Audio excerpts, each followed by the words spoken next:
kalau saya kerja, itu saya justru cari orang-orang yang tahu kekurangan saya, yang tahu kelemahan saya, sehingga ini jadi satu kesatuan yang baik dan merupakan pemikiran dari banyak kepala buat saya lebih bagus daripada hanya saya aja yang mikir. Uh, Justru malah baik kalau kita bekerja sama orang yang paham kelebihan kita ya, nggak cuma orang yang menyanjung-nyanjung ke yang paham kekurangan kita, nggak cuma nama orang yang menyanjung-nyanjung kelebihan kita ya. That's good. Yang aku juga ingin bahas, maaf ya, saya kan orangnya ekspresinya lebay ya, teman-teman Bazar ya. Hmm.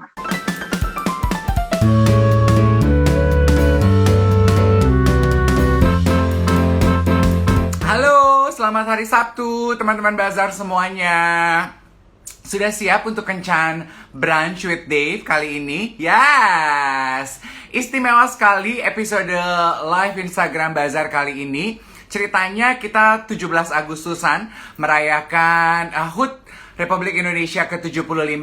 Brunch with Dave kali ini akan live bersama Jay dan Citra Subiakto. Yuhu! Hai! Mas J, Citra. Kok nggak ada gambarnya? Masa? Heeh. Tunggu tunggu sebentar, mungkin koneksinya. Aku sih lihat Mas J sama Mbak Citra dengan Oh, jelas loh. oh, kok ini nggak ada ya? Masa? Sekarang Iya, iya, gimana? ya udah. Ya apa-apa yang dari ini bisa nih. Tapi suara aku kedengeran nggak? Kedengeran. Mantap, cakep. Aku mau bilang selamat dulu untuk wawancara di Bazar paling baru, Ode to Indonesia. Di episode Agustus ini, teman-teman Bazar, Mas J dan Citra ada wawancara khusus. Itu sebabnya Brunch with Dave pagi hari ini judulnya Bagaimana Menanamkan Cinta Indonesia Sedari Dini. Kalau gitu aku mau langsung tanya sama Mas J sama Mbak Citra. Sebagai orang tua dan dari pelajaran hidup, gimana sih caranya nih untuk orang tua modern untuk menanamkan cinta kepada anak-anaknya, cinta Indonesia sedari dini, Mas? Iya, selamat siang semuanya. Bazar Indonesia, terus juga Dave, makasih banyak sudah menghadirkan kita berdua hari ini untuk tema yang menyambut 17 Agustus. Ini memang istimewa sekali ya, 2020 ini 75 tahun kita merdeka. Jadi sangat penting sekali untuk kita menyadari sebagai bangsa yang udah berusia 75 tahun, udah punya segala macam suka duka gitu, apalagi 2020 Ya, tiba-tiba ada pandemi gitu. Jadi memang uh, suasana yang kita benar-benar nggak tahu gitu ya ke masa depannya gimana. Tapi memang kita tetap harus positif dan apalagi itu tadi yang kata Dave, membekali generasi muda kita ya, bagaimana anak-anak kita bisa terus memperjuangkan bangsa kita supaya lebih maju lagi, supaya lebih sejahtera lagi gitu. Jadi memang kalau saya sama Citra, memang kita beruntung dibesarkan oleh orang tua yang dari dulu memang selalu menanamkan cinta Indonesia, bangga menjadi bangsa Indonesia, dan kita selalu ditanamkan harus punya jati diri orang Indonesia, berbahasa Indonesia, memahami Indonesia, kemudian juga mengembangkan supaya negara kita itu bisa maju seperti negara-negara lain. oke. Okay. Nah, menanamkan jati diri sebagai bangsa Indonesia. Kalau untuk anak-anak zaman sekarang, Mas J, untuk orang tua modern, apa kira-kira ya sumbangsih orang tua yang bisa dilakukan kepada anak-anaknya? Karena kan seperti wawancara Mas J sama Mbak Citra di Bazar yang ini, sekolah zaman sekarang tuh pilihannya beragam ya. Ada sekolah internasional, ada sekolah, aku nggak tahu tuh, sekolah semi internasional apa gimana tuh ya, gue lupa. Tapi kan pelajaran pendidikan kebudayaan tuh udah berbeda-beda kan. Kira-kira Mas J kan bilang rasa nasionalisme itu harus dipupuk oleh orang tua. Nah, langkah nyata apa sih Mas yang orang tua modern bisa lakukan untuk memupuk rasa itu pada anak-anaknya? Iya, banyak orang tua zaman sekarang yang kira bahwa oh kalau udah masukin anak ke sekolah internasional, sekolah yang mahal, sekolah favorit itu mereka udah lepas tangan aja.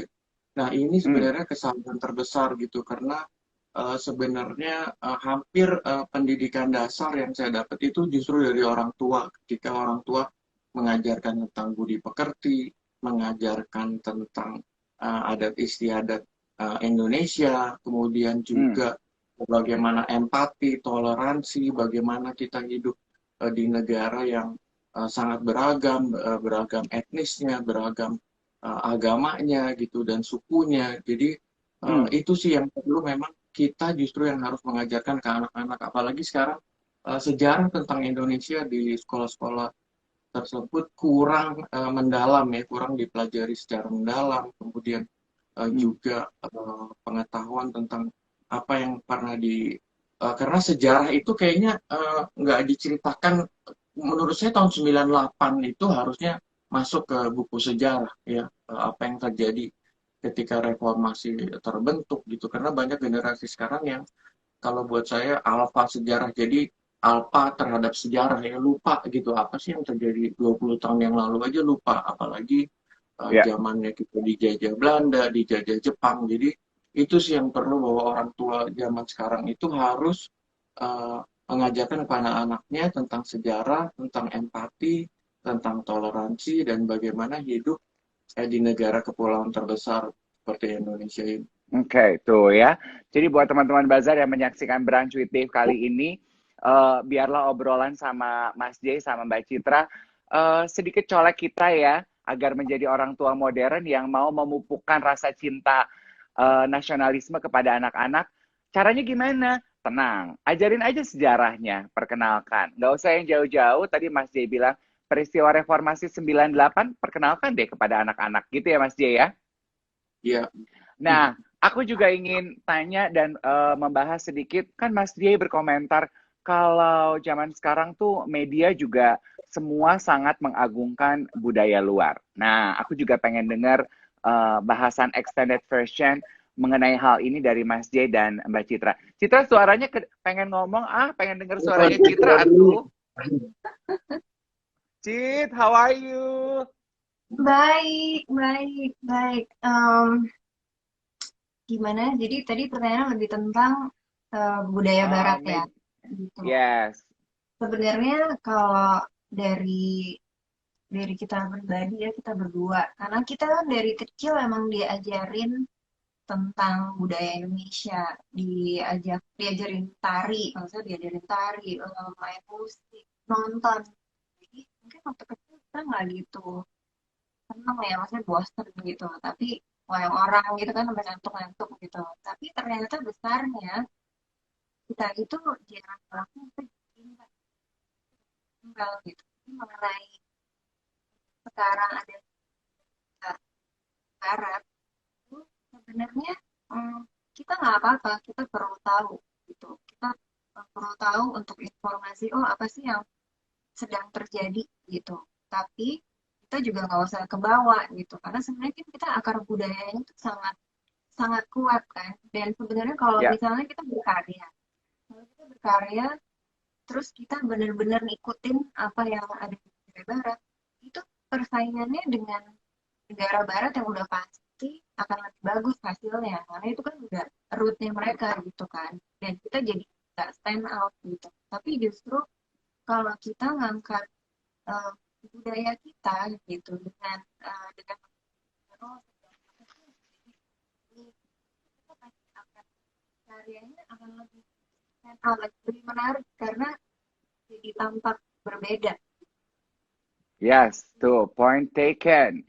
Nah, di wawancara kita bersama Mas Jaya sama Citra juga kedua insan ini membahas kesedihannya gitu ya, kalau seni itu tidak mendapatkan perhatian yang cukup di kurikulum dan di kehidupan kita, terutama untuk generasi di bawah. Gitu ya, Mas Jaya? Iya, jadi memang gini deh yang tadi sayangnya memang akar permasalahannya di pendidikan. Pendidikan kita selalu mengacu ke barat. Ya. Kurikulumnya, step-stepnya semua dari barat. Terus udah gitu, Dave juga pasti tahu, kalau kita presentasi kemana-mana, kita mau kasih tahu konsep, itu pasti diminta referensi. Berarti kita udah melihat apa yang dibikin barat. Dan selalu patokannya barat. Sehingga kita nggak pernah jadi bangsa yang menemukan sesuatu yang baru. Bukan bangsa penemu, bukan bangsa Hmm. yang mikir dari kepalanya sendiri. Selalu bilang, contohnya mana? Yang kalian mau bikin mana? Jadi nggak pernah Hmm. sesuatu yang orisinal. Itu sih yang paling berbahaya, saya bilang. Semua yang kita bikin adalah yang pernah dibikin orang Wow. lain, yaitu barat. Dan selalu kita mengagungkan, oh kalau barat udah bikin, terus kita bilang, oh tapi di luar udah dibikin. Seakan-akan itu jadi sesuatu yang, oh boleh-boleh aja gitu. Padahal dulu nenek moyang kita di bidang arsitektur, di bidang kuliner, di bidang literasi, semua orisinal. Semua adalah yang vernakular ya, yang ada di sekitar kita, yang Hmm. adat istiadat kita. Jadi kita selalu akhirnya uh, ketinggalan gitu deh. Padahal sekarang Hmm. seluruh dunia pengen seperti Indonesia zaman dulu, yang semuanya eco-friendly, arsitekturnya, makanannya. Begitu kita kena plastik, kita bingung. Padahal plastik dari barat, karena kita kira, oh dari barat itu bagus. Padahal dulu kita pakai besek, kita pakai daun pisang gitu. Jadi selalu kita nggak pernah ke akar permasalahan dan kita selalu takut untuk menyatakan atau membuat sesuatu yang baru. Karena dianggap, Hmm. oh nggak lazim, mereka juga nggak tahu. Padahal semua para penemu, semua para nenek moyang kita dulu itu dari otaknya sendiri. Misalnya Hmm. kayak seperti ini, Candi Borobudur kan dia bikinnya nggak pakai referensi dong, gitu kan? Atau Iya, iya. kain-kain apa antik kita gitu, kain-kain klasik kita, dia kan juga nggak ada referensi. Dia mungkin dia bertapa dulu atau menceritakan sebuah perjalanan gitu. Jadi sebenarnya ya mungkin orang sekarang takut ya kalau nggak ada referensi. Jadi seni itu kan sebenarnya olah rasa. Itu yang sebenarnya Ya. kita lupa gitu. Tiba-tiba seorang orang banyak meditasi. Padahal dari dulu semua juga udah bertapa gitu ya. Tiba-tiba sekarang belajar meditasi sama orang barat. Aneh gitu ya. Belajar yoga sama orang Eropa gitu ya. Padahal Indonesia dulu juga ada namanya olah rasa, namanya kita semedi. Itu ada gitu Wow. di agama-agama Nusantara kita yang ada belasan, itu semua ada. Tapi kita akhirnya sekarang sok sok mau kayak bule tapi nggak tahu sejarah, padahal itu asalnya dari kita. Itu sih yang buat saya ironis gitu, bahwa kita selalu mengacu barat, padahal harusnya kita malu ketika ternyata itu asalnya dari kita juga. Waduh, kayak ditampar saya ya. Sok meditasi. Meditasi kan sebetulnya mengolah rasa ya. Sebetulnya yang diajarkan kesenian itu adalah that's it. That's what you are after, Jack. Lu pengen mengolah rasa ya. Sok atau berkesenian gitu ya. Itu adalah cara mengolah rasa yang sangat Indonesia gitu ya. Yes. Nah, kan Mas Jay sama Mbak Citra juga adalah kerabat dari Bung Hatta nih. Di wawancara ini Mas Jay bilang bahwa our founding father yang paling mereka dukung adalah keberagaman, toleransi, Bhinneka Tunggal Ika, dan agama. Aku ingin tanya dong, apa yang Mas Jay dan Mbak Citra lihat mengenai keberagaman, toleransi, dan agama di masyarakat modern kini, Mas? Iya, jadi kita ini bangsa yang sangat permisif ya. Maksudnya kok gampang bener terima sesuatu yang dari luar gitu ya. Kedua, kita selalu nggak punya kepercayaan gitu ya, atau jati diri gitu, bahwa sebenarnya kita ini mampu, kita ini sama dengan bangsa-bangsa yang lain gitu. Dan yang selalu jadi moto saya adalah keseragaman itu justru menciptakan ketimpangan, tapi Hmm. keberagaman itu justru yang membuat kekuatan ya. Kekuatan itu adalah kalau beragam. Kita lihat contohnya di alam pun Tuhan bikin semua beragam gitu, bukan seragam gitu ya.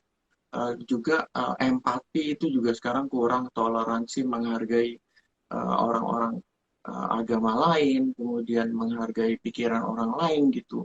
Dulu zaman Sebelum reformasi kita takut sama penguasa. Kalau sekarang kita takut sama netizen, kita takut sama ormas radikal, ya. Kita dinilai sama orang-orang yang sebenarnya nggak kompeten gitu. Dan tiba-tiba di netizen ada yang marah.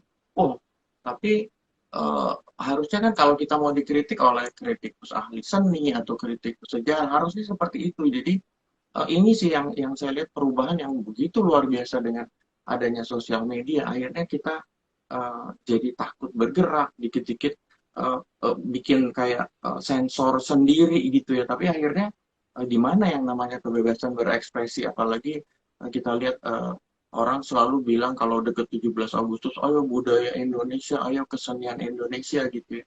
Tapi sayangnya selalu kesenian kita selalu dihubungkan dengan ekonomi. Apa-apa selalu akhirnya diharga, bukan dinilai. Mungkin aku mau nambahin. Ya, silakan Cit. Kita sebagai manusia, waktu kita lahir, kita kan nggak bisa pilih ya. Kita mau jadi laki, mau jadi kucing, kita nggak bisa pilih. Kita lahir aja udah dapat agama gitu. Jadi maksudnya padahal kalau ngomongin sejarah, kan agama Nusantara sangat banyak ya gitu. Dan salah satunya misalnya karena saya kalau udah ngomongin toleransi itu saya paling gemes gitu ya. Contohnya nih di Sulawesi ya, mereka itu mempercayai manusia itu ada 5 gitu. Jadi ada perempuan, ada laki-laki ke perempuan, ada perempuan ke laki-laki, dan ada bisu. Itu kayak semacam trans. Jadi itu kan sebenarnya udah dari dulu gitu kan. Tapi sekarang dengan adanya kapitalisme, netizen, jadinya budaya itu kayak ditinggikan, padahal itu udah ribuan tahun kan. Dan balik lagi kurang belajar sejarah sih. Jadi sayang banget nih. Karena kan kita sebagai manusia nggak bisa pilih ya. Iya benar. I second on that. Waduh gila. Itu tadi ada 2 quote bagus banget tuh yang harus kita jadikan. We have to pin it dari Mas J. Keseragaman itu membuat ketimpangan. Ya, 1. Yang kedua, Jack, dulu lu takut company, sekarang lu takut netizen. Dua-duanya nggak punya kuasa dalam kehidupan lo. Dan seperti apa yang kata Citra kan sekarang tuh yang lagi sibuk didengungkan adalah inclusivity kan, bahwa generasi sekarang kan sangat menerima keberagaman tuh di panggung dunia. Sebetulnya kalau kita melihat akar budaya kita, nenek moyang kita udah dari dulu begitu ya, Cit ya. Quite an eye-opening conversation banget nih rupanya hari ini. Nah, yang aku juga pengen bahas, bentar ya, tulisannya makin lama kok makin kecil. Aku pakai kacamata dulu Nih, di sini ada quote yang aku mau tanya ke Citra. Citra tuh bilang gini, yang teringat dari ucapan Bung Hatta adalah, aku rela di penjara asal bersama dengan buku. Karena dengan buku aku bebas. Ya, kenapa ucapan itu yang paling diingat, Cit? Sebenarnya itu beliau dia mengucapkan hal itu waktu dia diasingkan oleh Belanda ke Pulau Banda. Jadi dia dibawa ke situ kan, dan dia bilang harus bisa, maksudnya dia harus bisa keluarga dan teman-teman. Asalkan saya boleh membawa itu dia syaratnya dia adalah dia harus membawa buku-bukunya. Itu dia baca, dan kalau kita membaca itu kan kita dari huruf-huruf dan kita berimajinasi. Jadi dari itu dia merasa dia bebas dan posisinya kita dimanapun kalau kita bisa membaca kita satu baru dan kita bisa keluar dari istilah kita gitu. Jadi itu sangat menyentuh dan Kalau anak sekarang asalkan ada wifi. Kalau ada wifi, adem langsung hidup ya. Jadi Dave harus Aku nonton tuh, harus nonton film yang saya bikin. Namanya Iya. Banda The Dark Forgotten Trail. Ada di Netflix. Itu tentang bagaimana dulu seluruh dunia mencari rempah-rempah yang namanya pala itu di Pulau Banda Neira. Nah, saya bikin film itu dengan live pictures. Nah, itu menceritakan semua tentang dari ketika kita pertama kali dijajah, ketika ada perbudakan, kolonialisme, sampai para founding fathers kita dibuang di sana, sampai tahun 2000 ada kerusuhan SARA ya, semua itu ada di film itu. Jadi memang kalau banyak yang nggak tahu sebenarnya Bung Hatta itu menikah dengan kakaknya ibu saya. Jadi ya, eh, paman saya gitu. Nah, waktu kecil saya sering sekali karena ibu saya hanya berdua kakak beradik, jadi mereka sangat kompak. Jadi setiap pulang sekolah saya selalu harus jemput ibu di rumah Tante Hatta, dan di situ Bung Hatta waktu itu udah dikucilkan ya oleh Orde Baru, jadi dia di rumah dia membaca, jadi saya sering bercakap-cakap sama dia, dan di situ saya lihat bahwa nggak seperti sekarang gitu. Sekarang kalau orang eh, mengkhianati atau bikin sesuatu yang jahat, selalu bilang gini, oh itu kan namanya politik. Nah itu salah banget hmm, gitu, politik juga ada yang santun, politik juga hmm, harus berjiwa kesatria gitu ya, bukan jadi oportunis. Nah itu saya dapatkan ketika saya bercakap-cakap dengan Bung Hatta, juga dengan hmm, ayah hmm, saya gitu ya. Ayah saya dulu adalah Kepala Staf Angkatan Laut pertama di Indonesia. Jadi dulu itu lingkungan saya lihat para founding fathers, para politisi itu sangat santun gitu, nggak seperti sekarang hmm, gitu ya, yang bisa kemana aja, menclok di sini, menclok di sana gitu, yang hari ini ngomong apa, besok bela yang mana gitu. Itu yang buat saya kok yang kayak begini sekarang jadi contoh gitu. Jadi saya bersyukur bahwa dulu lingkungan saya bisa dekat dengan sosok seperti Bung Hatta gitu ya, orang yang benar-benar jujur, benar-benar tahu kapan harus mundur, tidak menjadi oportunis, dan orang yang sangat hemat dan religius tapi nggak memaksakan ke orang lain. hmm. Waduh, religius tapi tidak pernah memaksakan prinsip keagamaannya kepada orang lain gitu ya Mas J. Itu sebetulnya adalah salah satu apa ya core value dari Pancasila kayaknya ya. Betul ya. Hmm, Oke.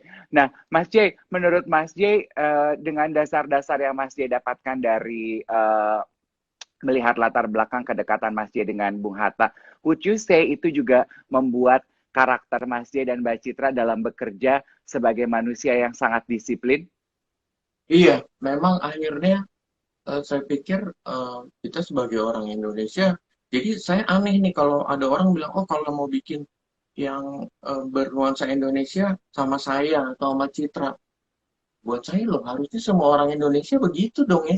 Maksudnya yang saya tahu, yang saya paling tahu adalah tentang Indonesia gitu ya, karena saya hidup di sini, dan mungkin keindonesiaan saya itu justru terbentuk karena waktu itu saya lahir di Turki ya, dari waktu itu ayah saya jadi Hmm, duta besar di situ sampai umur 7 tahun di Turki, kemudian di Yugoslavia yang sekarang Kroasia. Jadi di situ saya justru dipupuk karena orang tua saya takut, wah mereka mungkin nggak mengenal negerinya sendiri gitu ya. Jadi di situ saya dipupuk, sehingga waktu saya pulang ke Indonesia saya bukannya hmm, mengalami uh, culture shock gitu ya, bahwa oh kok nggak kayak di luar gitu, sama sekali nggak. Justru saya mencintai Indonesia, saya mensyukuri bahwa saya ini orang Indonesia, dan uh, tidak jadi orang Barat gitu ya, karena saya tahu keberagaman yang begitu kaya, begitu hebat, orang-orangnya yang begitu ramah, begitu punya visi kesenian dan kebudayaan yang luar biasa gitu. Saya kira itu sih bekal hmm, yang kita dapat dari orang tua, dan yang penting juga pertemanan. Pertemanan itu penting sekali deh. Kita main dengan siapa, kita bergaul hmm, dengan siapa, kita kerja dengan siapa, itu banyak sekali membentuk kita sehingga kita selalu dapat masukan, kita selalu dikoreksi oleh orang-orang yang memang mau mendukung kita dan eh, tahu kelemahan kita. Kalau saya kerja, itu saya justru cari orang-orang yang tahu kekurangan saya, yang tahu kelemahan saya, sehingga ini jadi satu kesatuan yang yang baik dan merupakan pemikiran dari banyak kepala buat saya lebih bagus daripada hanya saya aja yang mikir. Justru malah baik kalau kita bekerja sama orang yang paham kelebihan kita ya, nggak cuma orang yang menyanjung-nyanjung yang paham kekurangan kita, nggak cuma nama orang yang menyanjung-nyanjung kelebihan kita ya. That's good. Yang aku juga ingin bahas, maaf ya, saya kan orangnya ekspresinya lebay ya, teman-teman Bazar ya. Aku juga ingin membahas komentarnya Citra nih di wawancara yang ini. Pendidikan kita tuh kayaknya zaman dulu takut tunjuk tangan, takut stand out gitu ya. Semua dididik untuk seragam. Nah, menurut Citra, ada perubahan nggak sih, Cit? Dalam 10 tahun belakangan ini, Cit? Iya, dulu kan kita soalnya dalam pemerintahan Orde Baru ya. Jadi semuanya udah diatur, mesti nonton apa istilahnya, acara TV-nya juga semuanya tuh udah terprogramkan gitu. Nah, sekarang memang lebih kayak kita ngeliat anak-anak kita gitu kan, dengan adanya wifi gitu, mereka udah bisa lebih melihat dunia. Gitu ya. Jadi bisa lihat berita, bisa lihat acara-acara juga gitu. Jadi sebenarnya otomatis berubah gitu. Cuma mungkin zamannya juga berbeda ya gitu. Berbedanya adalah dulu kita nggak punya social media. Kita dulu nggak ada handphone gitu. Jadi istilahnya dulu kita nggak ada barang bukti gitu ya. Maksudnya benar. Kita benar-benar melakukan sesuatu itu karena emang murni kita mau melakukan sesuatu, atau kita berkarya atau bekerja murni emang hal itu gitu. Tapi kalau sekarang mungkin udah nggak takut-takut tunjuk tangan, tapi mungkin kadang-kadang tujuannya lebih untuk social media, untuk likes dan untuk followers gitu. Jadi sebenarnya kadang-kadang banyak orang-orang yang mungkin di bidangnya dia bukan yang emang kayak tadi bukan dia emang ahli sejarah atau dia ahli apa, tapi semua orang bisa tunjuk tangan dan komentar yang nggak penting gitu. Kayak gitu juga sih. Beda banget ya. Iya. Aku juga pengen membahas ini komentarnya Mas J. Mas J membandingkan Singapura, Amerika gitu ya. Terus kemudian bagaimana ketika pertandingan bola, orang punya tujuan yang sama. Terus Mas J bilang, kita tuh bisa maju kalau kita punya tujuan. Nah, menurut Mas J, kita nih sebagai orang Indonesia, tujuan kita berikutnya apa sih, Mas? Atau dalam hidup tuh apa sih yang bisa kita jadikan sebagai apa ya? Kesatuan gitu. Jadi itu tadi saya salah itu. Jadi keberagaman menciptakan ketimpangan, keberagaman menciptakan keseimbangan, keberagaman justru bikin keseimbangan. Jadi kalau sebuah negara harusnya itu punya musuh. Kita ini sekarang nggak punya musuh deh. Jadi akhirnya kita ribut antar kita sendiri. Contohnya misalnya Cina itu sangat maju karena mereka punya dendam Perang Dunia Kedua dengan Jepang. Begitu juga dengan Korea. Korea punya dendam dengan Jepang. Tapi dendamnya akhirnya jadi positif bahwa kita harus lebih hebat dari Jepang. Dan itu terbukti. Negara-negara yang selalu menggunakan bahasanya sendiri itu pasti maju. Perancis, Jepang, Korea, ya. Kemudian negara-negara yang dulunya punya dendam, tapi itu jadi motivasi bahwa kita harus lebih hebat dari negara ini. Nah, harusnya Indonesia juga harusnya punya dendam positif bahwa kita pernah dibayangin 3,5 abad kita dijajah Belanda, kemudian 3,5 tahun kita dijajah Jepang. Harusnya kita ginilah, paling nggak kita harus jadi terbaik di Asia Tenggara. Itu aja dulu. Karena kalau kita punya musuh, itu kita jadi kompak kalau musuh kita satu. Tapi harus dendam yang positif gitu ya. Jadi juga untuk rencana. Kalau kita punya rencana pembangunan, dulu kan ada Repalita, jangan 5 tahun. Harusnya 30 tahun, 20 tahun. Sehingga yang udah dicanangkan oleh pemimpin sekarang, itu harus diteruskan. Jangan begitu Hmm. ganti, terus kita mulai dari nol lagi. Kalau enggak, yang namanya Candi Borobudur itu dibangun 70 tahun deh. Kalau si pemimpin berikutnya nggak mau meneruskan, nggak ada itu namanya. Jadi kita harus selalu punya perencanaan yang panjang gitu ya. Jangan cuma mikir hari ini gitu ya. Kayak contohnya sekarang ini selama pandemi ini saya banyak baca tentang masa depan dunia ya, bahwa 2070 itu bisa-bisa udah hancur gitu ya. Tapi ada tiba-tiba orang yang bilang, oh kan kita udah mati pada tahun itu. Buat saya, kok bisa sih berpikir gitu sementara dia punya anak, dia punya cucu gitu ya. Tapi kok nggak memikirkan gitu bahwa dunia ini udah nggak kuat lagi menahan 7 miliar penduduk bumi sekarang gitu ya, dengan penghancuran lingkungan yang luar biasa. Jadi ini sih sebenarnya yang paling menakutkan buat kita, dan sebenarnya kita udah ditegur dengan adanya COVID-19 ini, bahwa alam akhirnya bereaksi terhadap kerakusan manusia, dan kita lihat ternyata yang kena kan hanya sementara ini hanya manusia, tumbuh-tumbuhan enggak, binatang juga enggak. Jadi ini kayak semacam warning gitu, bahwa manusia sebagai penghancur alam nomor satu di dunia itu coba sadar lah dengan adanya, karena saya percaya bahwa semua yang terjadi yang dibuat oleh alam itu pasti ada hikmahnya. Dan buat saya beruntung banget hidup ketika dari dunia analog ke digital. Saya ngalamin ketika tiba-tiba ada pandemi yang menghajar seluruh dunia, bahwa saya berada sekarang dalam lintasan sejarah dunia gitu ya. Dan uh, ketika kita hidup, kita selalu lupa bahwa kita ini adalah penyintas atau survivor. Hidup itu Hmm. adalah resiko gitu. Jadi jangan juga tiba-tiba ada yang parno banget tapi nggak tahu ilmiahnya gitu. Jadi itu sih, begitu kita hidup, kita adalah survivor, kita adalah penyintas. Resiko untuk hidup itu hanya dua, kita selamat Hmm. atau kita nggak selamat. Hmm. Tadi nyambung. Tadi Mas bilang kalau Ya. bangun Candi Borobudur, 70 tahun. bangun Candi Borobudur kan 70 tahun ya. Sekarang Hmm. kita warga Jakarta setiap hari buang sampah di nyampe. Kita kan buang sampah nih ya dari rumah. Sebenarnya sampahnya tuh nggak hilang, cuma bersih aja rumahnya. Ke Bantar Gebang, sehari itu bisa bikin 12 setengah Candi Borobudur sampah kita dari Jakarta.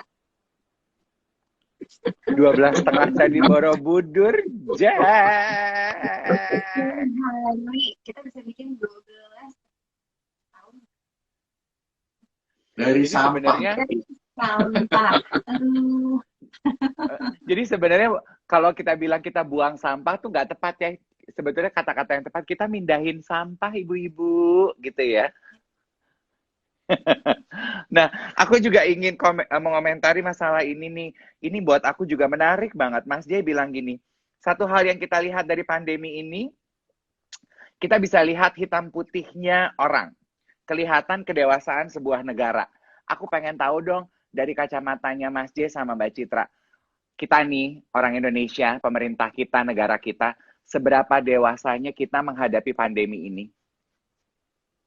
Iya, jadi itu tadi COVID-19 ini luar biasa buat saya. Kita akhirnya tahu bahwa yang kita kira dulu negara-negara yang maju, ternyata sekarang kelihatan tingkat kedewasaannya, tingkat intelektualitasnya, tingkat toleransinya, gitu ya. Bagaimana menghadapi pandemi yang luar biasa ini, gitu ya. Dan kita lihat sayangnya bahwa ternyata negara kita atau bangsa kita nggak siap. Tiba-tiba ada yang nggak percaya, ada yang kira ini rekayasa gitu ya. Padahal ini udah jelas-jelas ada faktanya, ada ya itulah deh yang buat saya yang paling nggak masuk akal ya, tiba-tiba ada yang nggak percaya bahwa bumi ini bundar ya.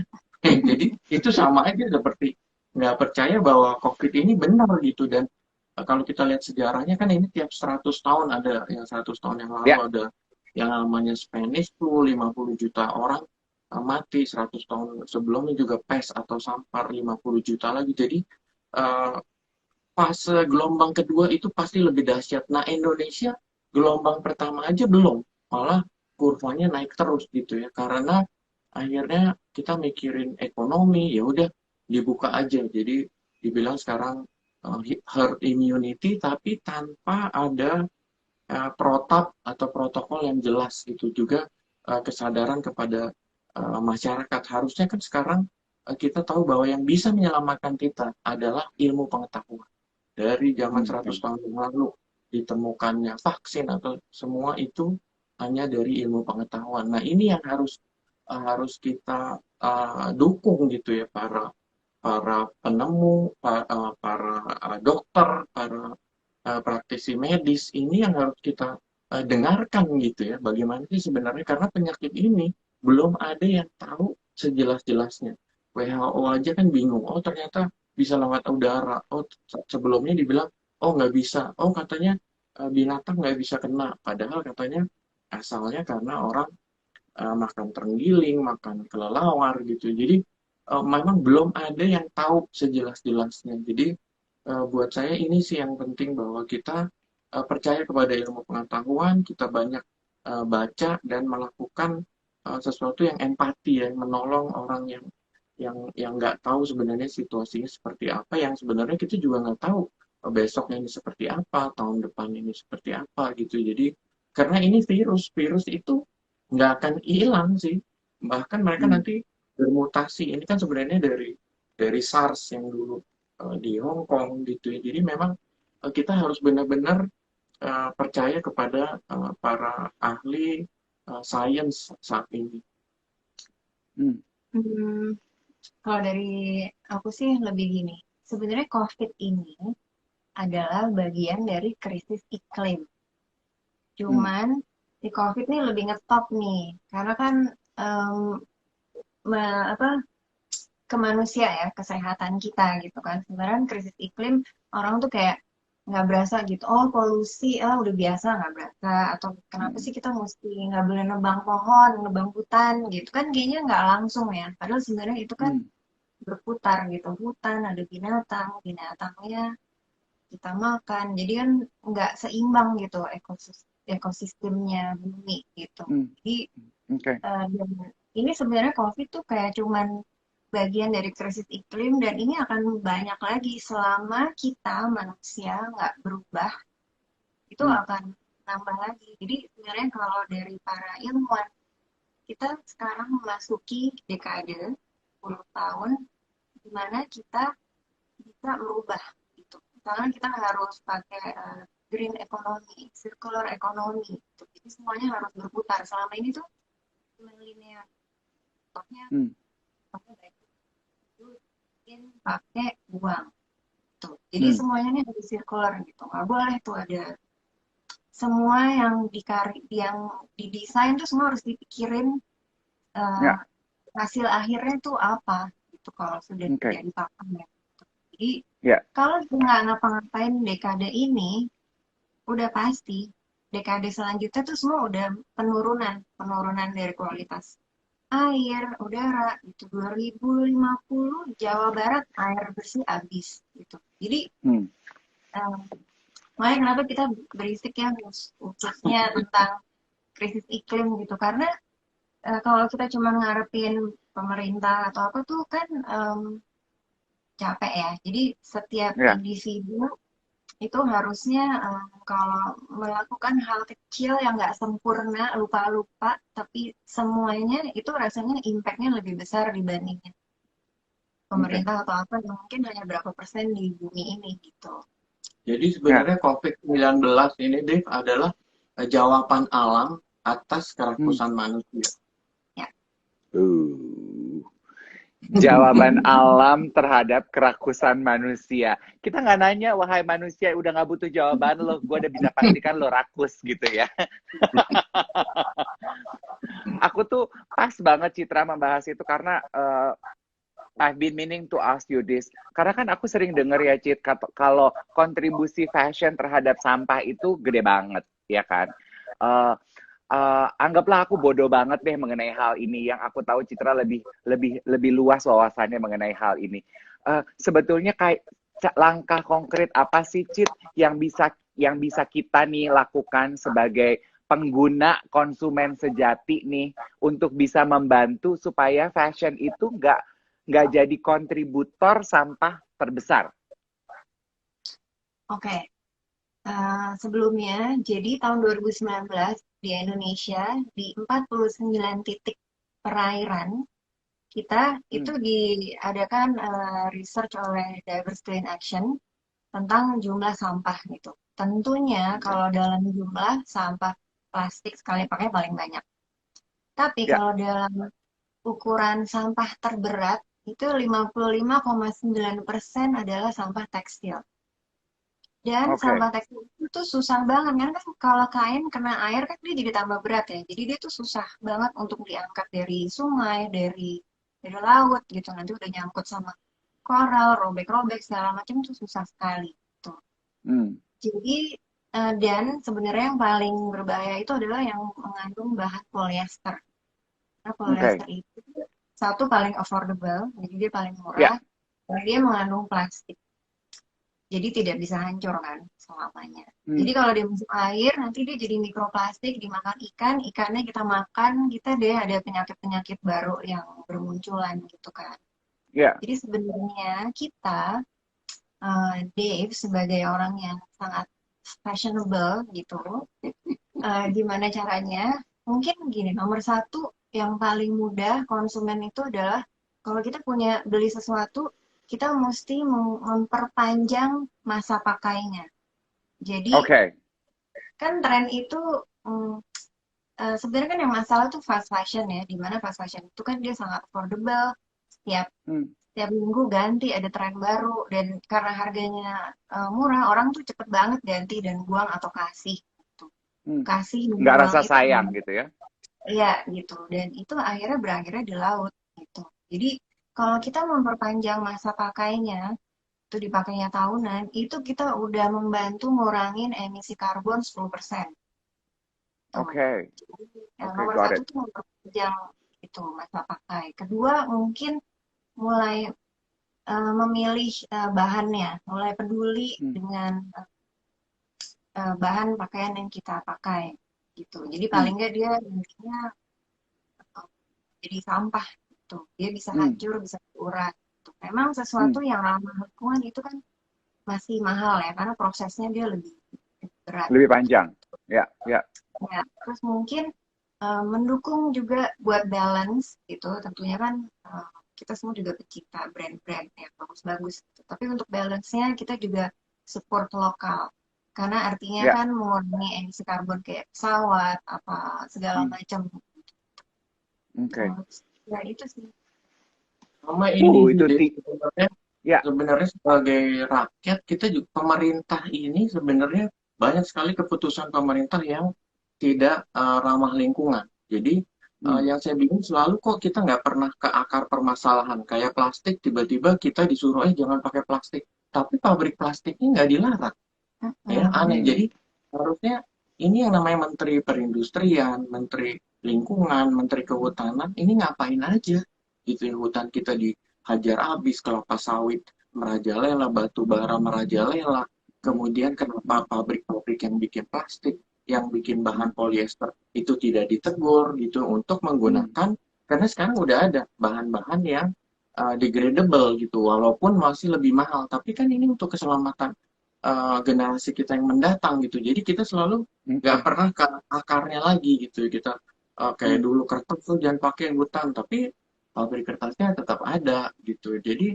ini sih yang yes. buat saya sekarang malah bilang, oh nanti tahun 2030 kita baru ganti plastik ya udah terlambat lah, udah hancur semuanya gitu. Jadi eh, legitimasi atau pemerintah ini memegang peran yang sangat besar karena semua Hmm. raksasa-raksasa industri yang jahat-jahat itu adalah di bawah kendali mereka dan kalau mereka kasih izin itu sama aja mereka nggak peduli lingkungan. Benar, karena kan Oke. ada banyak gerakan nih ya, misalnya kayak ada gerakan diet kantong plastik gitu. Itu mereka kan eh, apa mendatangi para perusahaan-perusahaan raksasa ini untuk bilang bisa nggak misalnya ada program eh, ambil kembali sampahnya atau mulai ganti apa produknya, pembungkusnya gitu-gitu. Mereka semua jawabannya cuma satu, ya kita tunggu pemerintah aja sampai melarang kita. Namanya Hmm. Akhirnya apa tunggu-tungguan deh tuh ya. Iya Yes. kan, gitu. Makanya sebenarnya kayak Jakarta sekarang akhirnya bebas kantong plastik itu Plastik. mudah-mudahan gitu jalan ke yang lain-lainnya, styrofoam dan sedotan. Dan dia Yes, tahu nggak yes, satu yes. hari di Indonesia ada berapa sedotan yang terbuang? Itu kata aku juga pernah wawancara tuh di radio. Itu juga amazing jumlahnya ya katanya ya, Cit ya. 93 juta satu hari di Indonesia. Padahal kita Oke di deh. diri udah sempurna ya, jadi nggak perlu sedotan lagi kan? Kokop aja, kokop. Udah nggak Iya. usah pakai sedotan. Kokop, yes, yes, yes. Oh my God, saya udah dapat peringatan dari Instagram. Sesaat lagi sudah harus kita akhiri obrolan Brunch with Dave kali ini. Setelah ini akan segera kita upload ke YouTube-nya Bazar. Teman-teman bisa simak inspirasi yang dibagikan oleh Mas J dan juga Citra. Istimewa banget ini merayakan 75 tahun kemerdekaan kita. Kita diingatkan kembali akan akar kita sebagai manusia Indonesia oleh Mas J dan Citra. Kita mau bilang terima kasih untuk Mas J, untuk Citra.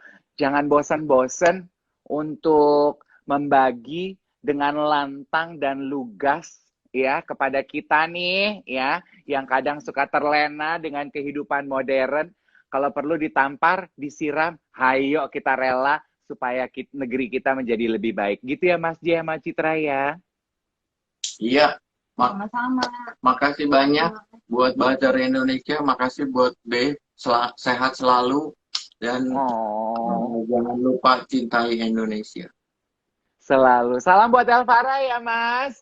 Cit, Iya. thank you. Bye. Terima kasih teman-teman semuanya. Happy weekend.